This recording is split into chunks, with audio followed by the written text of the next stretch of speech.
నమస్కారం అన్న. అందరూ బాగున్నారా? కువైట్‌లో ప్రస్తుతం స్కూల్ సెలవులు కావడంతో మన తెలుగు కార్మికులు, ముఖ్యంగా మన డ్రైవరు, అన్నదమ్ములు, కంపెనీలో పనిచేసే వాళ్ళైతేనేమి, ఇంట్లో పనిచేసే వాళ్ళైతే కానీ, ఈ సెలవుల కార్యక్రమంలో ఇండియాకి వెళ్తూ ఉంటారు. వారి కోసం ఒక చిన్న సూచన.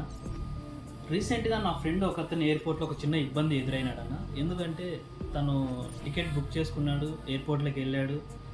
బోర్డింగ్ పాస్ దగ్గర నీ లైసెన్స్ మీద ఫైన్ ఉంది. ఆ ఫైన్ కట్టిన తర్వాతే నువ్వు ప్రయాణం అనేది కొనసాగించాలని అన్నారు. ఇలా ఎవరు ఇబ్బంది ఎదురవ్వకూడదని ముఖ్య ఉద్దేశంతో ఈ వీడియో చేస్తున్నాను. మనం టికెట్ బుక్ చేసుకున్న రోజు కానీ, లేదంటే 2 రోజుల్లో ప్రయాణం మన ముందుంది కానీ, లేదంటే ఒక రోజు ముందు కానీ, మన సివిల్ ఐడి లేదా మన లైసెన్సు ఖచ్చితంగా మన దగ్గరలో ఉన్న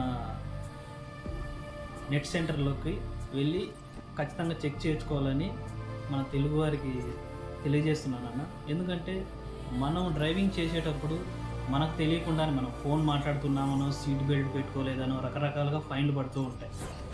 అవి మనం తెలియదు. కాబట్టి ఎయిర్పోర్ట్‌లో మనం తెలుగువారు చాలా ఇబ్బంది పడుతున్నారు. ముఖ్యంగా మనం ఏ రోజైతే ప్రయాణం ఉన్నామో 2 రోజుల ముందు కానీ, ఒక రోజు ముందు కానీ లైసెన్స్‌ని చెక్ చేయించుకొని మన మీద ఏదైనా ఫైన్ ఉంటే ఆ ఫైన్ కట్టేసుకొని ఖచ్చితంగా ఎయిర్పోర్ట్‌కి వెళ్ళాలని కోరుకుంటున్నానన్న. ఎయిర్పోర్ట్‌లో రకరకాలుగా ఇబ్బందులు పడొద్దండి. మనకు టైం ఉంటే అక్కడ ఎయిర్పోర్ట్‌లోనే కట్టే అవకాశం ఉంది. కానీ టైం లేనప్పుడు ఏమవుతుంది? ఫ్లైట్ మిస్ అవుతుంది. మనం టికెట్ అమౌంట్ నష్టపోతామన్నా. ఇలా ఎవరు నష్టపోవద్దండి. ఖచ్చితంగా మీరు లైసెన్స్‌ను మీ దగ్గరలో ఉన్న నెట్ సెంటర్‌లో కానీ, మీ మొబైల్‌లో కానీ ఖచ్చితంగా చెక్ చేసుకున్న తర్వాతే ప్రయాణాన్ని కొనసాగించండి అన్న.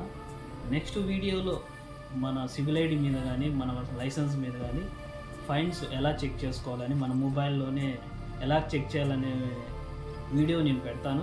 ఖచ్చితంగా వీడియోని నెక్స్ట్ చూడండి అన్న. ఈ వీడియో మీ అందరికీ నచ్చింది అనుకుంటున్నాను. దయచేసి సబ్స్క్రైబ్ చేసుకోండి, ఛానల్ని లైక్ చేయండి. జై శ్రీరామ్, జై హింద్.